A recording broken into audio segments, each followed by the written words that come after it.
nggak sih kepikiran kalau di setiap piring nasi atau sambal yang kita makan, itu sebenarnya ada cerita perang yang super epik di baliknya. Beneran, ini pertempuran senyap yang terjadi tiap hari di sawah-sawah. Antara tanaman kita ngelawan musuh-musuh kecil yang pengen ngerebut makanan kita.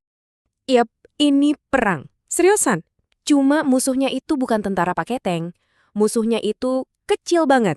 Kadang-kadang nggak kelihatan sama mata telanjang.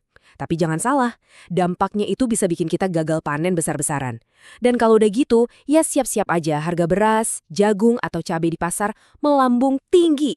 Siapa sih mereka ini sebenarnya?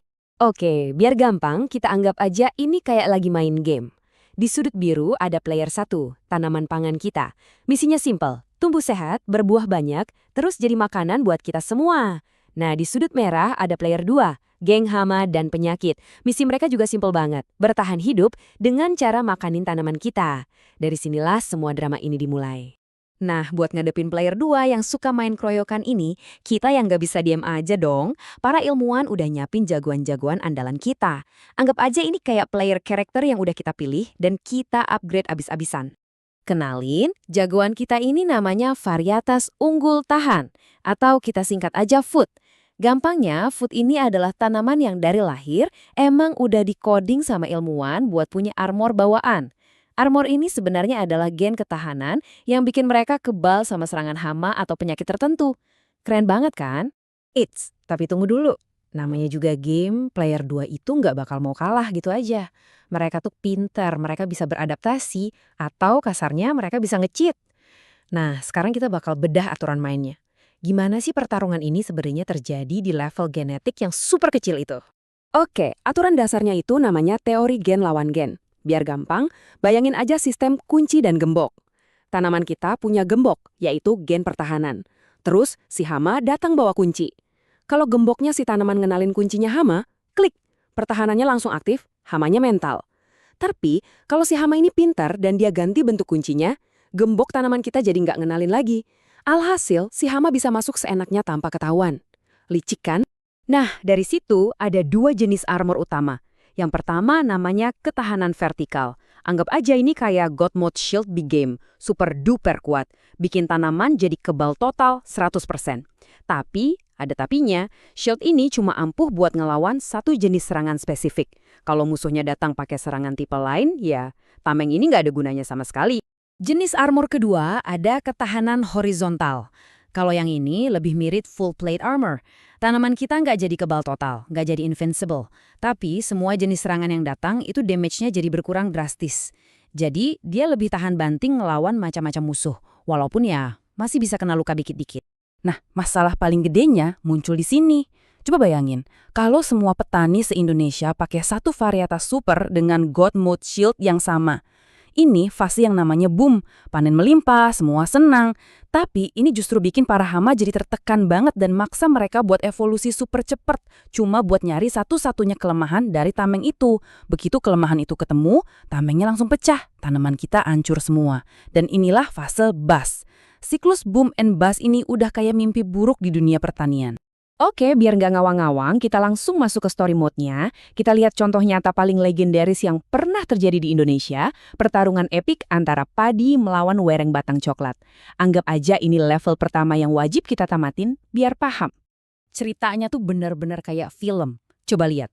Di tahun 70-an, muncullah pahlawan kita, padi IR26. Wah, dia super tahan wereng, panen di mana-mana. Ini fase boom. Tapi, cuma tahan beberapa tahun. Tiba-tiba, werengnya naik level, berevolusi jadi biotipe 2. Ini kayak wereng versi update dengan skill baru, dan pertahanan IR26 langsung jebol. Bust pertama terjadi. Lalu, muncul pahlawan baru, IR36. Dia tahan sama biotipe 2, jadi boom lagi deh.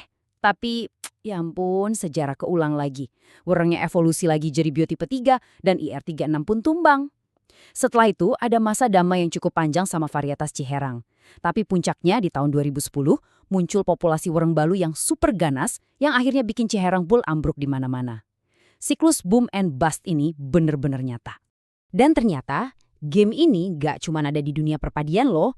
Ada banyak side quest alias pertarungan di arena lain dengan komoditas lain yang polanya ya sama seperti. Coba kita lihat bareng-bareng tabel ini. Polanya itu ada di mana-mana. Padi Ciherang yang tadi kita kira jagoan lawan wereng, ternyata dia lemah lawan penyakit lain, namanya kresek. Terus lihat di baris kedua, jagung hibrida yang dulunya aman dari penyakit bulai, sekarang jadi rentan banget karena jamurnya jadi kebal sama obatnya. Bahkan cabai yang diiklankan tahan virus kuning pun akhirnya jebol juga pertahanannya. Intinya sama, pertahanan yang tadinya OP atau overpowered, akhirnya bisa di-nerf atau dipatahin juga sama musuh. Oke. Setelah lihat banyak banget cerita kekalahan, kesannya kok suram banget ya? Apa kita harus nyerah gitu aja? Tentu tidak dong. Para ilmuwan sekarang udah punya strategi guide yang baru. Jadi fokusnya bukan lagi nyari satu jagoan yang paling kuat, tapi soal gimana cara main kita yang lebih pinter. Jadi, ini dia Pro Gamer Moves-nya. Ada 3 poin kunci. 1. Piramida Gen.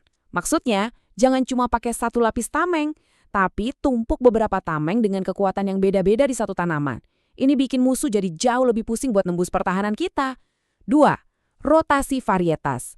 Jangan pakai karakter yang sama terus-terusan. Ganti-ganti varietasnya tiap musim tanam, biar musuhnya bingung dan gak sempet belajar buat ngalahin kita. Dan yang ketiga, ini penting banget. Lindungi NPC atau teman-teman kita di alam.